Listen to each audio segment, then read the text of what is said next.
Hello students, welcome to 7th lecture of structure of atom.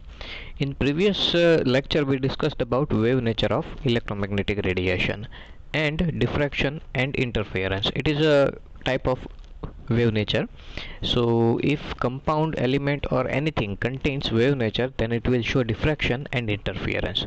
So we already discussed about diffraction and interference in previous lecture. So now we will move on, but first I got some queries from you about numericals. So let us discuss numericals mentioned in problem again, and then we will move on. Okay, to understand these numericals, we need to understand some values of waves or electromagnetic radiation, which is wavelength represented as lambda. Then we have frequency represented as V. Then we have wave number, which is represented by V bar, and we have speed of light or velocity of light. We have these four values for wave. So suppose this is electromagnetic radiation. Okay, so measurement of one wave is referred as lambda or wavelength. Okay, so this will be wavelength. That means starting from here to here, this will be our one wave. Then we have V. V is the number of waves that pass a given point in 1 second. That means suppose let us assume we are observing this wave at this point. Okay, we are the observer, and this wave is passing through the point. So number of these waves passing through this point in 1 second is called frequency. Okay, so let us assume if per second 10 waves are passing through this point, then frequency will be 10. Okay, that means these type of 10 waves will pass through this point, so it will be 10 hertz. If 1000 is passing, then it will be 1000 hertz. Okay, so it will be frequency. Then we have wave number. So wave number is number of wavelength per unit length. That means let us say per unit length, that means we need a unit of length, and here let us take 1 centimeter for instance. So let us assume our wavelength is 1 millimeter and our unit length is 1 centimeter. So how many wavelengths will fit in this given unit length? So in 1 centimeter, as we know, we can fit 10 wavelengths of 1 millimeter. So that means wave number here will be 10. Okay, because in given unit length it is equal to 10, or we can fit 10 wavelengths in given unit cell. If we are using 1 meter as a given unit length, that means we can fit 1000 wavelengths in 1 meter having 1 millimeter length. So that means wave number for 1 meter is equal to 1000, or even in simplified manner, it is a reciprocal or inverse of wavelength. That means, as mentioned here, our wavelength is 1 millimeter. So inverse of 1 millimeter, if we are using 1 centimeter, so first we have to convert 1 centimeter into 1 millimeter unit, or you have to convert 1 millimeter unit into centimeter unit. If we are going to calculate both of these values, we need to convert them into common units. So that means our wavelength is 1 millimeter, or in term of centimeter it will be 0.1 centimeter, or in term of meter it will be 0.001 meters. Okay, so this will be value of lambda is equal to 1 millimeter if it is equal to 1 millimeter. So it simply V bar is equal to 1 upon lambda. Okay, so suppose if you want to find wave number in given unit length and it is centimeter. Okay, if given unit length is centimeter, then we have to use 1 upon 0.1, which is 10. Or if you want to find unit length number of waves in 1 meter unit length, then you have to use this value, that means 1 upon 0.001, which is equal to 1000. Okay, so this will be our wave number if we are using centimeter unit and if we are using meter unit. That means unit of this will be centimeter inverse and unit of this will be meter inverse. Okay, so this is wave number, and last value is speed of light c, and it is constant value. No matter which type of electromagnetic radiation you have, all of them will have same speed in vacuum. Okay, no matter it is radio wave or gamma rays, all of them will travel at exactly the same speed, which is roughly approximately 3 into 10 raised to 8 meters per second. And c is equal to, as mentioned earlier, frequency multiplied by lambda, that means wavelength. Okay, so we have to remember this relation, and second relation will be v bar is equal to 1 upon lambda. Okay, all you have to do is just remember these two relations, and we can use these equations to calculate numericals given in textbook. So our first numerical is the Vivid Bharati station of All India Radio Delhi broadcast on a frequency of 1368 kilojoules. So frequency V is mentioned in kilohertz, so you have to convert it into hertz first. And as mentioned earlier, kilo represents 1000. Okay, so that means kilohertz represents 1000 hertz. Okay, so frequency is mentioned.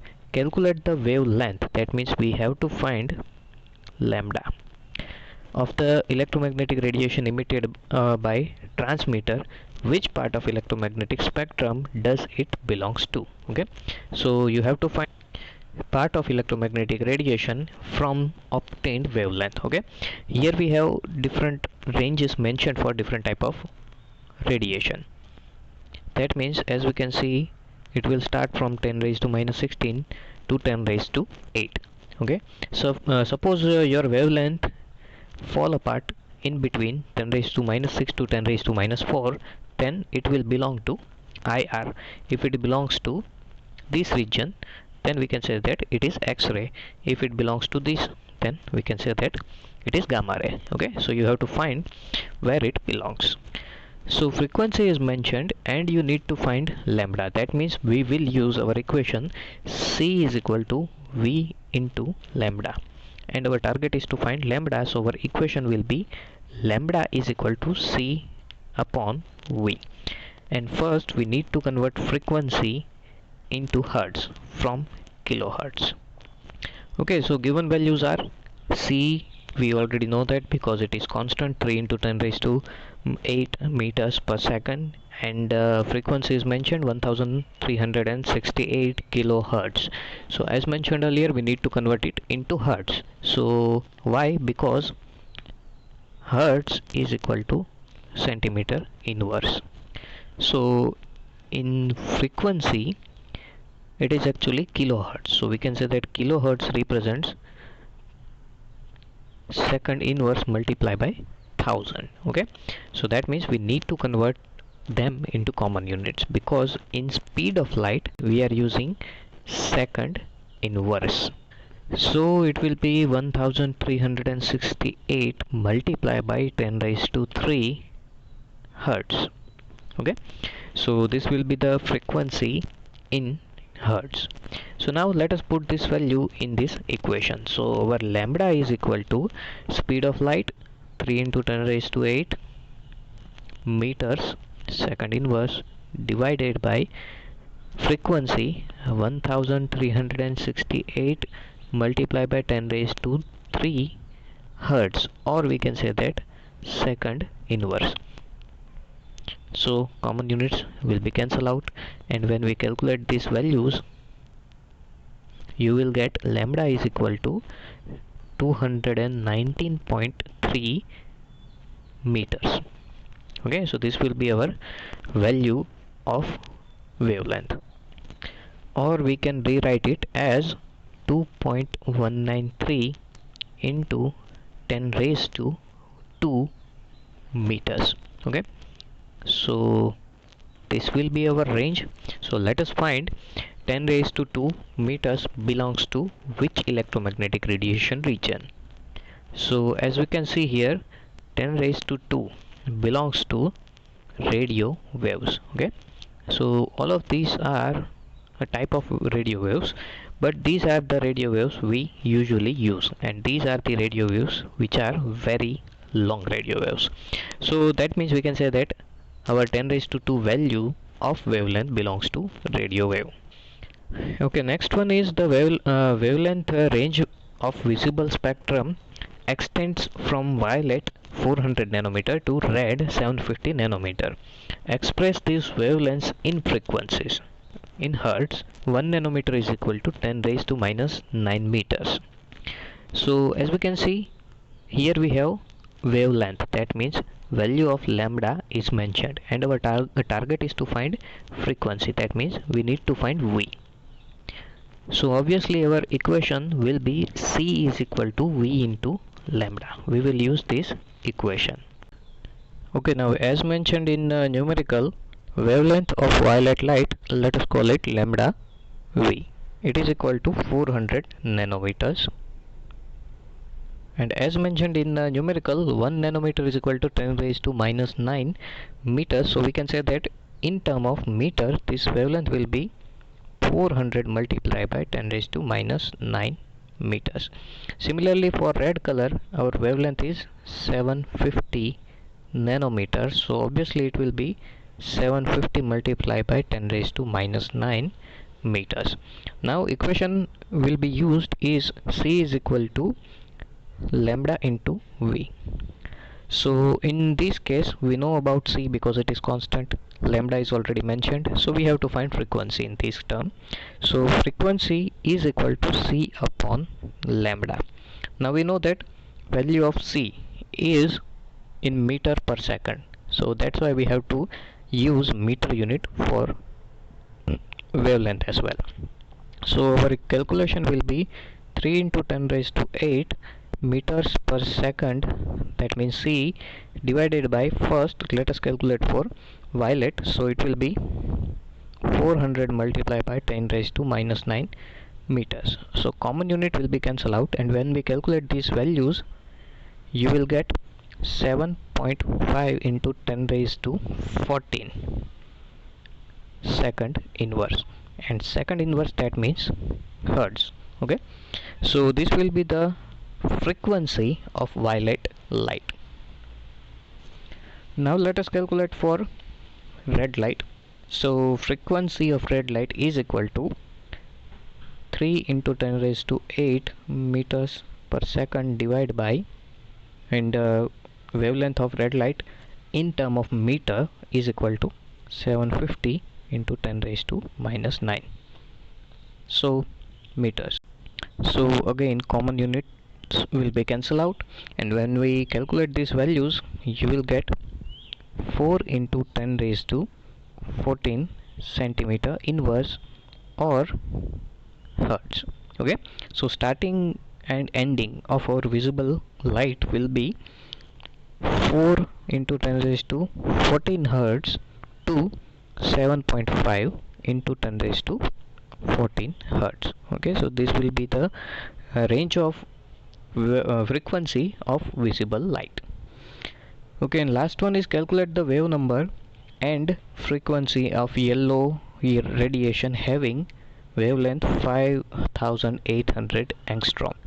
So first we have to find wave number, that means V bar, then we need to find frequency, that means V, and provided value is for lambda, that means wavelength, but here value of wavelength is mentioned in angstrom. So what is the relationship between angstrom and centimeter and meter? Because normally, as mentioned in topic of wave number, we calculate wave numbers in term of centimeter unit, and usually we use meter unit for remaining calculations. So here we need to calculate both of them. So angstrom, 1 angstrom is equal to 10 raised to minus 8 centimeters or 10 raised to minus 10 meters. Just like nanometer, 1 nanometer is equal to 10 raised to minus 9 meters. We have 10 raised to minus 8 centimeter or 10 raised to minus 10 meters. Okay, so directly we can convert them. Okay, so these are the provided values. Lambda is equal to 5800 angstrom, and we need to find wave number and frequency. So first let us convert this value into centimeter. So as mentioned, 1 angstrom is equal to 10 raised to minus 8 centimeters or 10 raised to minus 10 meters. So this will be 5800 into 10 raised to minus 8 centimeters or 5800 into 10 raised to minus 10 meters. Okay, you can use this value instead of angstrom value. So now first thing, let us calculate wave number. So as mentioned, wave number is reciprocal of wavelength. So all you have to do is just inverse the lambda. So suppose you want to find it in term of centimeters, then it will be 1 divided by 5800 into 10 raised to minus 8 centimeters. That means it is equal to 1.724 into 10 raised to 4 centimeter inverse. Or if you want to calculate this value in meters, then you have to do is, instead of 10 raised to minus 8, we will write 10 raised to minus 10 meters, and your value will be 1.724 into 10 raised to 6 meter inverse. Now next thing is frequency.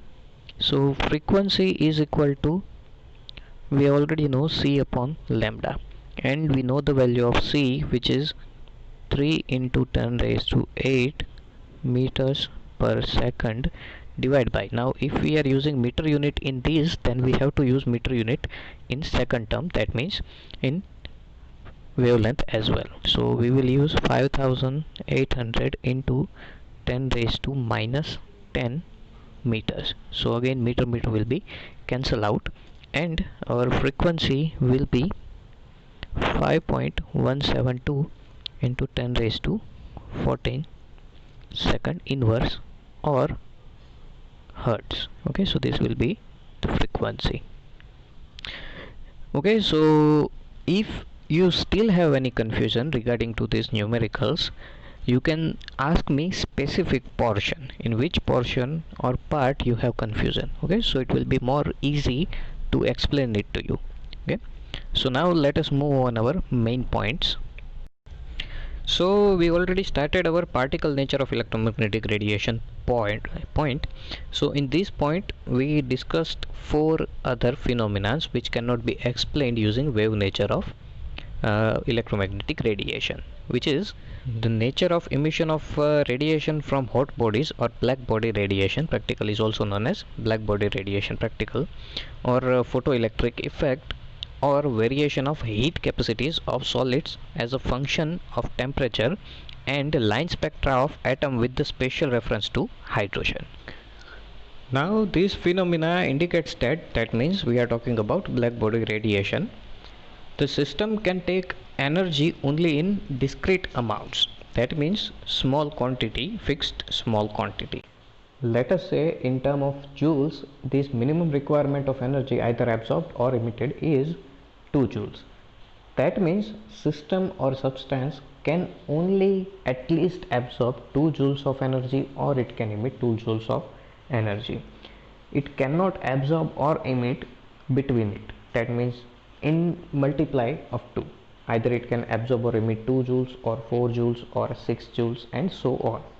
So that means we cannot get continuous number, that means 1 joules, 2 joules, 3 joules, 4 joules. Instead we have to follow this discrete amount. Okay, so it is noteworthy that the first concrete explanation of this phenomenon of black body radiation mentioned above was given by Max Planck in 1900.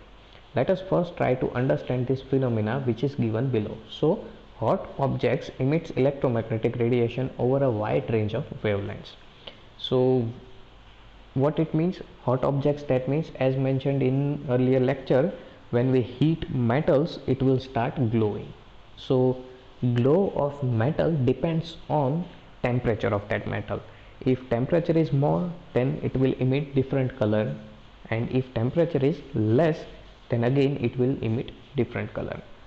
Okay, so at high temperature, an appreciable proportion of radiation is in the visible region of the spectrum. As the temperature is raised, a higher proportion of short wavelength, which is blue light, is generated. That means at lower temperature it will mostly emit red lights, and at extreme high temperature, when we heat the metal, it will start emitting blue lights. So, for example, when an iron rod is heated in a furnace, it first turns into red and then progressively becomes more and more red as the temperature increases. As this is heated further, the radiation emitted becomes white and then becomes blue as the temperature becomes very high. As we can see in this chart, it shows different colors at different temperature for heated metal. Okay, so lower temperature, initially it starts with faint red color, and as we go up it becomes more and more yellow. Okay, so same type of differentiation will be observed for each and every metal. When we heat them at higher temperature, it shows different colors. Okay, so this means that the red radiation is more intense at a particular temperature and the blue radiation is more intense at another temperature. So intensity of different type of emitted wavelengths or electromagnetic radiation or visible light depends on the temperature. So this means intensity of radiation differs. Wavelength emitted by hot bodies depends upon its temperature. By late 1850s, it was known that objects made of different materials and kept at different temperatures emit different amount of radiation. Also, when the surface of an object is irradiated with light, that means when we bombard or apply light on the surface, a part of radiant energy is generally reflected. As such, a part is absorbed and a part of it is transmitted. That suppose we have a substance like this, and we are providing it some kind of radiation. That means let us say light. So some of this light will be absorbed by this body. That means it will increase the energy of this substance, and some of this light will bounce back. Okay, let us say initially 100% intense light was present, and let us say 30% is absorbed, so 70% will reflect. Okay, so some of it will be reflected, some of it will be absorbed by the substance. So the reason for incomplete adsorption is that ordinary objects are as a rule imperfect absorbent of radiation. That means objects, as mentioned earlier, they had to absorb some discrete amount of energy. Okay, they cannot absorb around it. That means it needs let us say our discrete amount of absorbance is 2 joules, so it has to absorb either 2 joules or 4 joules or 6 joules and so on. So let us say our light radiation contains 153 kilojoules of energy or joules of energy. So absorbance must be a multiplier of 2. So it has to absorb some of the energy, and then remaining energy must be reflected. So no substance are 100% absorbent. That's why we can see substances. They must reflect some light so that we can see them. If they are not reflecting any light or visible light electromagnetic radiation, then we cannot see that substance. An ideal body which emits and absorbs radiation of all the frequency uniformly is called black body, and the radiation emitted by such body is called black body radiation. Practically these type of substances are not possible which can emit or absorb each and every wavelength. That means we can say that if you are applying red light on that substance, it will absorb 100%, so no reflection, and that's why it will be invisible. Same thing if you are applying white light, that means mixture of all of the wavelengths, it will absorb all of them, again you cannot see that substance. Similarly, if it is emitting the light, okay, 100% emitting, so whatever you want, we can give it that color to substance. That means depending on the absorbance of energy, it can emit energy. If less energy is absorbed by that substance, then it will give us maybe we can say that red color as an emission.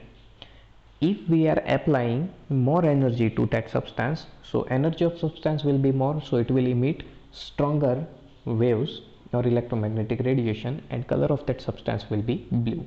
So that means we can change the color of that substance depending on the temperature. At lower temperature it will be reddish, at higher temperature it will be bluish, if this type of substance are practically possible. So in practice no such body exists. So carbon black approximate fairly close to the black body because it absorbs all of the energy, most of the wavelength, or we can say visible light, but it is not 100% absorbent. A good physical approximation of black body is cavity with tiny hole. That means if you have a large box, poke hole in that box, paint that box black from the inside, and when we apply light on that hole, most of the light will pass through that hole and it will be absorbed inside the box because we painted it black, and black color is best absorbent of electromagnetic radiation from all the other colors. So most of the light will be absorbed and no light will be come off. So we can assume it is one type of black body, but it is not 100% exact accurate example. So any ray entering the hole will reflected by the cavity walls and will eventually absorbed by the walls. So black body is also perfect radiator of radiant energy, and furthermore a black body is in thermal equilibrium with its surroundings. It radiates same amount of energy per unit area as it absorbed from its surrounding in any given time. The amount of light emitted, intensity of radiation from the black body and its spectral distribution depends only on the temperatures. That means, as mentioned in simple way, as mentioned earlier, it can emit each and every light. So if you are applying red light on it, it will absorb 100%, so no color or no reflection will be observed. Then it will start emitting energy and it will emit red color, so it will glow with red color. That means when we are applying energy on it in limited quantity, it will be invisible. Okay, when we are applying light on it, it will be invisible. After absorbance of some amount of light, it will start emitting it and it will glow red. Similarly, if you are applying green light, initially it will be invisible because it will absorb all the green lights. Then it will start emitting it, so you can see green color out of it. Same with blue. Okay, so also this type of effect or emission can be obtained by providing temperature. Temperature is a one type of energy. Okay, so if you are providing temperature to the black body, it will absorb that temperature or energy, then it will emit it in term of electromagnetic radiation. That means one type of energy will be absorbed and other type of energy will be emitted. So intensity of radiation emitted increases with the increase of wavelength and reaches maximum value at the given wavelength and then starts decreasing with further increase of wavelength as shown in figure 2.8. Also the temperature increases, maxima of the curve shift to shorter wavelength. Okay, so let us observe our table first. Okay, so here we have table where we have intensity on y-axis and wavelengths on x-axis. So at given temperature, let us say for T1, initially when wavelength is comparatively low, intensity will be low. When we increase the wavelength, intensity will increase, it will reach at the maximum and then with continuous increment in wavelength, intensity will decrease. Same will be observed for higher temperature. Same pattern will be observed, but it will shift on left hand side. And in this figure, a simple example of radiation, black body radiation is mentioned. Suppose we have a hole in the box from here, so light will pass through this hole and it will first collide with the surface of wall. Now as mentioned, it is black colored wall, so it will absorb most of the energy, but some will reflect, so reflected energy will bounce back somewhere else. Some energy of it will be absorbed, some will be reflected. So same type of repetition will be observed at each collision. At each collision, our radiation will lose some of the energy, and some of these energy will be reflected. Okay, so eventually 100% energy will be absorbed and no energy is left, so no reflection will be observed. Okay, so now when the temperature increases, maxima of the curve shifts to the short wavelength. Several attempts were made to predict the intensity of radiation as the function of wavelength, but the results of the above experiment could not be explained satisfactorily on the basis of wave theory of light. Why lights behave like this? We cannot explain it using wave nature. Max Planck arrived at the satisfactory relationship by making assumption that absorption and emission of the radiation arises from oscillator, that is atoms in the wall of black body. Their frequencies of oscillation is changed by the interaction with the oscillator of electromagnetic radiation. So what is oscillation? So we know that waves moves like this. Okay, so we can say that it is a one type of oscillation. So we can assume that if we are applying energy, then this oscillation will be comparatively compressed, and when energy decreases, this oscillation will be spread out.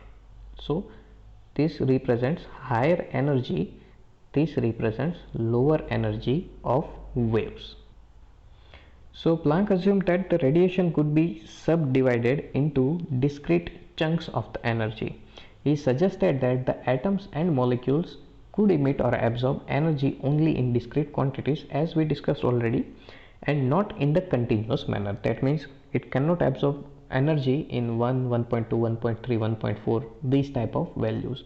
It can either absorb 1 point of energy or directly it has to absorb 2 points of energy. Okay, it cannot absorb between that. He gave the name quantum to the smallest quantity of energy that can be emitted or absorbed in the form of electromagnetic radiation.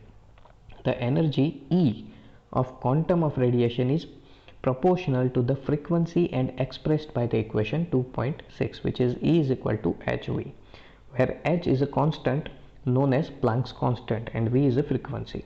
So Planck constant multiplied by frequency of radiation gives energy of radiation, and the value of Planck constant is 6.626 into 10 raised to minus 34 joules. That means it is a very low amount of energy. So using this theory, Planck was able to explain the distribution of intensity of radiation from black body as a function of frequency of or wavelengths at different temperatures. So quantization has been compared. Quantization, that means as mentioned, minimum requirement of energy is called quantum. So compared to the standing on a staircase, a person can stand on any step of the staircase, but it is not possible for him or her to stand in between the two steps. So what is it means? Suppose this is a staircase. Okay, so suppose height of a single step, let us say it is 10 centimeters. This is ground level, which is 0 centimeters. So first step is 10 centimeter, second is at 20, third is at 30, obviously. So you can either stand on 0 level, or you can stand on 10 centimeter, or you can stand on 20 or 30. You cannot stand at 25 centimeters because we don't have solid ground at 25 centimeters. Okay, So same thing is applicable with absorbance or emission of energy. Either it can absorb, let us say 0 point, or emit 0 point of energy, or it has to absorb 10 point or 20 points or 30 points. It cannot absorb between them, in between it. So the energy can take any of the values from the following side, but cannot take on any values between them. So either it will be 0 or HV or 2 HV or 3 HV and so on.